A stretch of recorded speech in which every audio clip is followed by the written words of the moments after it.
Chapter 20. Now it happened on one of those days, as he taught the people in the temple and preached the gospel, that the chief priests and the scribes together with the elders confronted him, and spoke to him, saying, "Tell us, by what authority are you doing these things? Or who is he who gave you this authority?" But he answered and said to them, "I also will ask you one thing, and answer me. The baptism of John, was it from heaven or from men?" And they reasoned among themselves, saying, "If we say from heaven, he will say, Why then did you not believe him? But if we say from men, all the people will stone us, for they are persuaded that John was a prophet." So they answered that they did not know where it was from. And Jesus said to them, "Neither will I tell you by what authority I do these things." Then he began to tell the people this parable. A certain man planted a vineyard, leased it to vine dressers, and went into a far country for a long time. Now at vintage time he sent a servant to the vine dressers, that they might give him some of the fruit of the vineyard. But the vine dressers beat him and sent him away empty-handed. Again he sent another servant, and they beat him also, treated him shamefully, and sent him away empty-handed. And again he sent a third, and they wounded him also, and cast him out. Then the owner of the vineyard said, "What shall I do? I will send my beloved son. Probably they will respect him when they see him." But when the vine dressers saw him, they reasoned among themselves, saying, "This is the heir. Come, let us kill him, that the inheritance may be ours." So they cast him out of the vineyard and killed him. Therefore, what will the owner of the vineyard do to them? He will come and destroy those vine dressers and give the vineyard to others. And when they heard it, they said, "Certainly not." Then he looked at them and said, "What then is this that is written? The stone which the builders rejected has become the chief cornerstone.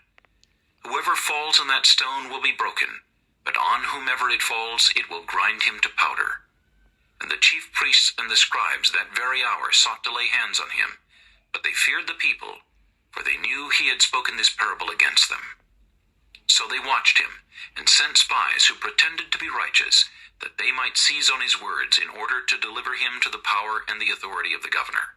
Then they asked him, saying, "Teacher, we know that you say and teach rightly, and you do not show personal favoritism, but teach the way of God in truth. Is it lawful for us to pay taxes to Caesar or not?" But he perceived their craftiness, and said to them, "Why do you test me? Show me a denarius.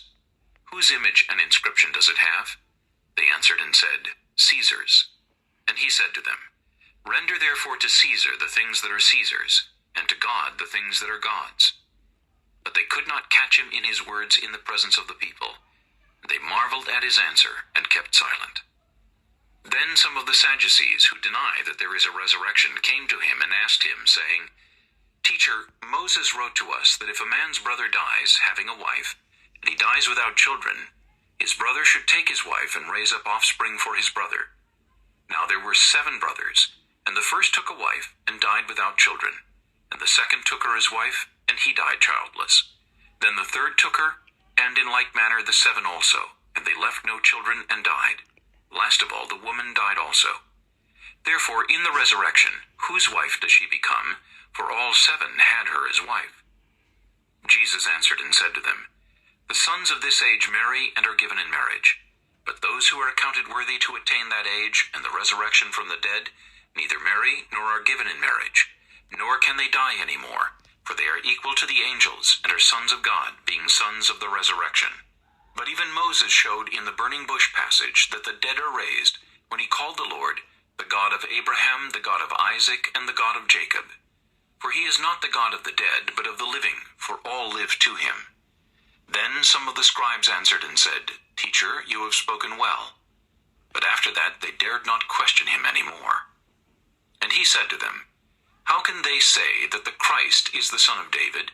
Now David himself said in the book of Psalms, 'The Lord said to my Lord, Sit at my right hand, till I make your enemies your footstool.' Therefore David calls him Lord. How is he then his son?" Then, in the hearing of all the people, he said to his disciples, "Beware of the scribes who desire to go around in long robes, love greetings in the marketplaces, the best seats in the synagogues, and the best places at feasts, who devour widows' houses, and for a pretense make long prayers. These will receive greater condemnation. chapter 21. And he looked up and saw the rich putting their gifts into the treasury. And he saw also a certain poor widow putting in 2 mites. So he said, Truly I say to you that this poor widow has put in more than all. For all these out of their abundance have put in offerings for God. But she, out of her poverty, put in all the livelihood that she had. Then, as some spoke of the temple, how it was adorned with beautiful stones and donations, he said, These things which you see, the days will come in which not one stone shall be left upon another that shall not be thrown down.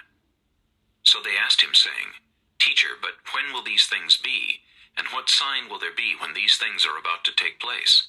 And he said, Take heed that you not be deceived. For many will come in my name, saying, I am he, and the time is drawn near. Therefore do not go after them. But when you hear of wars and commotions, do not be terrified. For these things must come to pass first, but the end will not come immediately.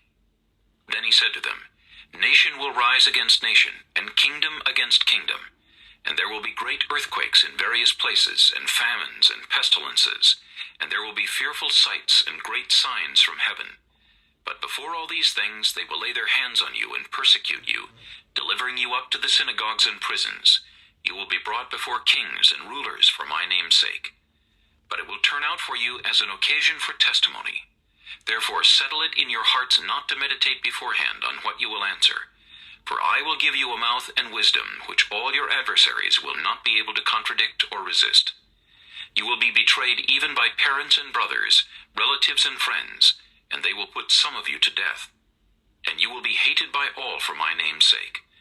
But not a hair of your head shall be lost. By your patience possess your souls. But when you see Jerusalem surrounded by armies, then know that its desolation is near. Then let those who are in Judea flee to the mountains. Let those who are in the midst of her depart, and let not those who are in the country enter her. For these are the days of vengeance, that all things which are written may be fulfilled. But woe to those who are pregnant, and to those who are nursing babies in those days. For there will be great distress in the land, and wrath upon this people, and they will fall by the edge of the sword, and be led away captive into all nations. And Jerusalem will be trampled by Gentiles, until the times of the Gentiles are fulfilled. And there will be signs in the sun, in the moon, and in the stars, and on the earth distress of nations with perplexity, the sea and the waves roaring, men's hearts failing them from fear in the expectation of those things which are coming on the earth, for the powers of the heavens will be shaken. Then they will see the Son of Man coming in a cloud with power and great glory. Now when these things begin to happen, look up and lift up your heads, because your redemption draws near. Then he spoke to them a parable. Look at the fig tree and all the trees. When they are already budding, you see and know for yourselves that summer is now near. So you also, when you see these things happening, know that the kingdom of God is near. Assuredly I say to you, this generation will by no means pass away till all things take place. Heaven and earth will pass away, but my words will by no means pass away. But take heed to yourselves, lest your hearts be weighed down with carousing, drunkenness, and cares of this life, and that day come on you unexpectedly. For it will come as a snare on all those who dwell on the face of the whole earth. Watch therefore, and pray always, that you may be counted worthy to escape all these things that will come to pass, and to stand before the Son of Man. And in the daytime he was teaching in the temple, but at night he went out and stayed on the mountain called Olivet. Then early in the morning all the people came to him in the temple to hear him. Feast of Unleavened Bread. Luke chapter 22. Now the feast of unleavened bread drew near, which is called Passover. And the chief priests and the scribes sought how they might kill him, for they feared the people. Then Satan entered Judas, surnamed Iscariot, who was numbered among the 12. So he went his way and conferred with the chief priests and captains, how he might betray him to them. And they were glad, and agreed to give him money. So he promised and sought opportunity to betray him to them in the absence of the multitude. Then came the day of unleavened bread, when the Passover must be killed. And he sent Peter and John, saying, Go and prepare the Passover for us, that we may eat. So they said to him, Where do you want us to prepare? And he said to them, Behold, when you have entered the city, a man will meet you carrying a pitcher of water. Follow him into the house which he enters. Then you shall say to the master of the house, The teacher says to you, Where is the guest room where I may eat the Passover with my disciples? Then he will show you a large, furnished upper room. There make ready. So they went and found it just as he had said to them, and they prepared the Passover. When the hour had come, he sat down, and the 12 apostles with him. Then he said to them, With fervent desire I have desired to eat this Passover with you before I suffer.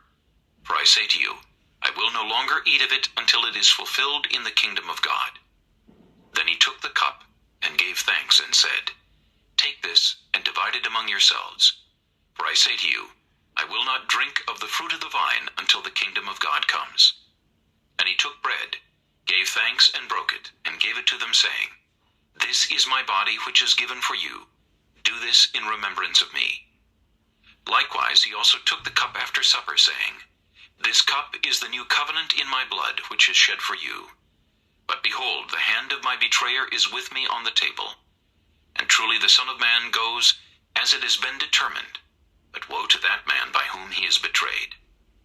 Then they began to question among themselves which of them it was who would do this thing. Now there was also a dispute among them as to which of them should be considered the greatest. And he said to them, The kings of the Gentiles exercise lordship over them, and those who exercise authority over them are called benefactors. But not so among you. On the contrary, he who is greatest among you, let him be as the younger, and he who governs as he who serves. For who is greater, he who sits at the table, or he who serves? Is it not he who sits at the table? Yet I am among you as the one who serves. But you are those who have continued with me in my trials, and I bestow upon you a kingdom, just as my Father bestowed one upon me, that you may eat and drink at my table in my kingdom, and sit on thrones judging the 12 tribes of Israel. And the Lord said, Simon, Simon, indeed Satan has asked for you, that he may sift you as wheat. But I have prayed for you, that your faith should not fail, and when you have returned to me, strengthen your brethren. But he said to him, Lord, I am ready to go with you, both to prison and to death. Then he said, I tell you, Peter, the rooster shall not crow this day before you will deny 3 times that you know me. And he said to them, When I sent you without money bag, knapsack, and sandals, did you lack anything? So they said, Nothing. Then he said to them, But now, he who has a money bag, let him take it, and likewise a knapsack. And he who has no sword, let him sell his garment and buy one. For I say to you, that this which is written must still be accomplished in me. And he was numbered with the transgressors. For the things concerning me have an end. So they said, Lord, look, here are 2 swords. And he said to them, It is enough. Coming out, he went to the Mount of Olives, as he was accustomed, and his disciples also followed him. When he came to the place, he said to them, Pray that you may not enter into temptation. And he was withdrawn from them about a stone's throw, and he knelt down and prayed, saying, Father, if it is your will, take this cup away from me. Nevertheless, not my will, but yours be done. Then an angel appeared to him from heaven, strengthening him. And being in agony, he prayed more earnestly. Then his sweat became like great drops of blood falling down to the ground. When he rose up from prayer and had come to his disciples, he found them sleeping from sorrow. Then he said to them, Why do you sleep? Rise and pray, lest you enter into temptation. And while he was still speaking, behold, a multitude, and he who was called Judas, one of the 12, went before them, and drew near to Jesus to kiss him. But Jesus said to him, Judas, are you betraying the Son of Man with a kiss? When those around him saw what was going to happen, they said to him, Lord, shall we strike with the sword? And one of them struck the servant of the high priest, and cut off his right ear. But Jesus answered and said, Permit even this. And he touched his ear and healed him. Then Jesus said to the chief priests, captains of the temple, and the elders who had come to him, Have you come out as against a robber with swords and clubs? When I was with you daily in the temple, you did not try to seize me. But this is your hour and the power of darkness. Having arrested him, they led him and brought him into the high priest's house. But Peter Peter followed at a distance.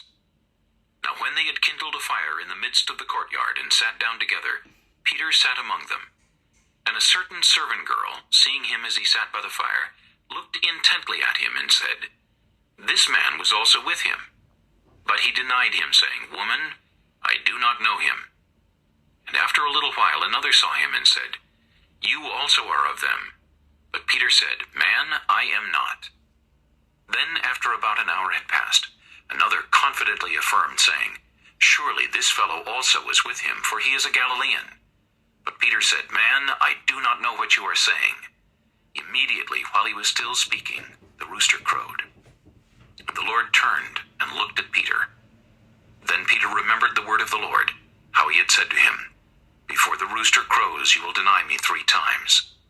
So Peter went out and wept bitterly. Now the men who held Jesus mocked him and beat him. And having blindfolded him, they struck him on the face and asked him, saying, "Prophesy, who is the one who struck you?" And many other things they blasphemously spoke against him.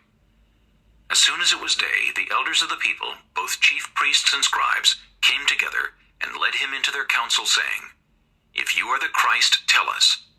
But he said to them, "If I tell you, you will by no means believe. And if I also ask you, you will by no means answer me or let me go. Hereafter the Son of Man will sit on the right hand of the power of God." Then they all said, "Are you then the Son of God?" So he said to them, "You rightly say that I am." And they said, "What further testimony do we need? For we have heard it ourselves from his own mouth."